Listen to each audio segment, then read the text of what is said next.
Backyard bird feeding. Now's the time to help out our feathered friends. Learn from an expert. Hello everyone, I'm Don Jacobs and I'm at Bradley Caldwell. What is it and what are we going to do today? Well, on this episode of Go Wild with Discover NEPA, we're going to the birds.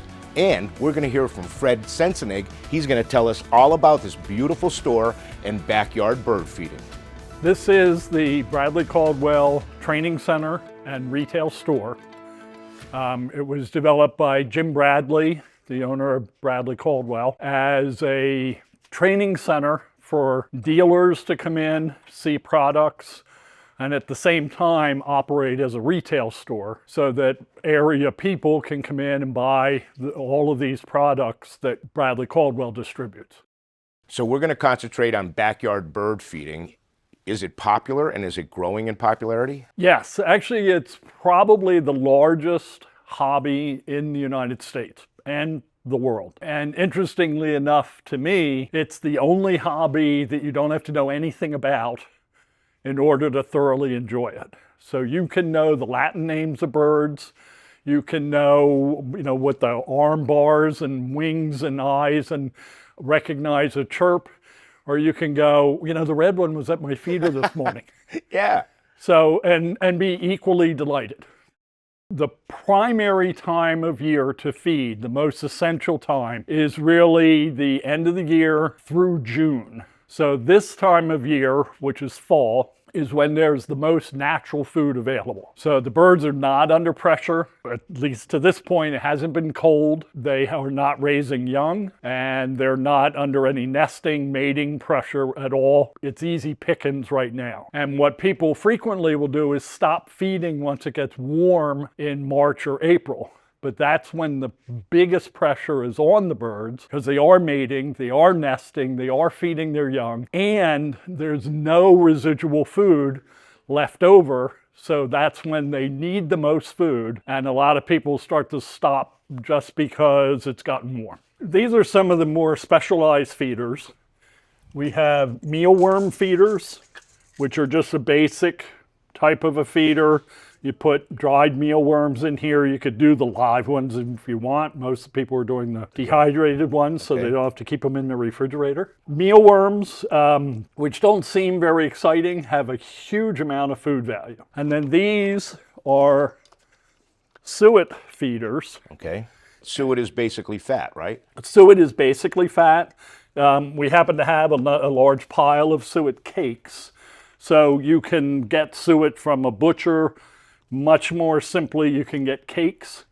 The cakes just slide right into here. Okay. And then the birds can come, and it doesn't need a perch because your suet feeding birds can cling. Gotcha.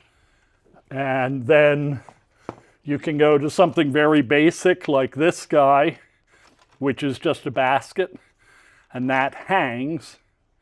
And many of your suet cakes will come in a plastic tray. So one of the things that you can do when you slide it into this is leave it in the plastic tray. When you slide it in there, the plastic tray is on top, the suet on the bottom, and your clinging birds can just come right up underneath and feed. But weather and blackbirds and starlings, when they land on it, they can't get to it. Because of the plastic. Because of the plastic. Very good idea. Yep. Another type is what they call a platform feeder. Some of your birds like to just stand. So we've talked about clinging birds. Right. So there are birds that like to just kind of stand. And say a cardinal who will come to a feeder and perch really likes standing. Mourning doves like standing. Okay. So you put food in here. There is a screen mesh to it, which allows it to drain. And so your standing birds will go in there and of course, all of these, there are lots of varieties of them. Fred also says to remember water. If you have a bird bath, you could keep it in the winter with a simple de-icer. So Fred, when I think bird feeders, like I said before, I think something like this, don't you? Yes, these are your classic bird house feeder. So these guys, very easy to fill. You can get them with or without suet baskets on the side. It's very nice to have a drainage ability on the bottom so the seed can drain. And there's room for them to sit here and feed. You can put any kind of food in there that you want. And they come in all shapes and sizes, right? You were talking about the tube ones, you're talking about the small ones. I mean, look at that, plain and simple. Yes. What we haven't talked about, and I think we can wrap it up with this, is actual seed. So let's go over and take a look at different seeds. Absolutely. People could drive themselves crazy. The selections of these are just outrageous. Make it simple for us. Make it simple. So your bird foods vary from straight oil sunflower, which has nothing to do with oil. It's actually for the production of cooking oil, is why it's called oil sunflower. Okay. Then you get different mixtures, and the mixtures add interesting ingredients because different birds prefer different feeds. Right. There are finch, which is Niger seed or thistle seed. Okay. And Niger seed is a bird trade name for thistle seed. Okay.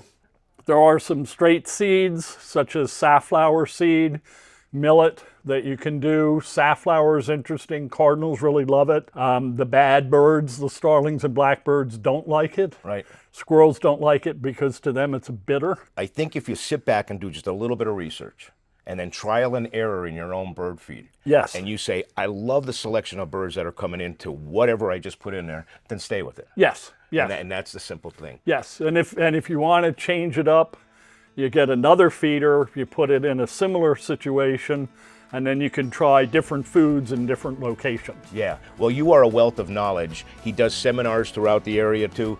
Thank you for spending time with us. And of course, for this episode of Go Wild with Discover NEPA and every other episode, you can go to discovernepa.com or you can subscribe on YouTube.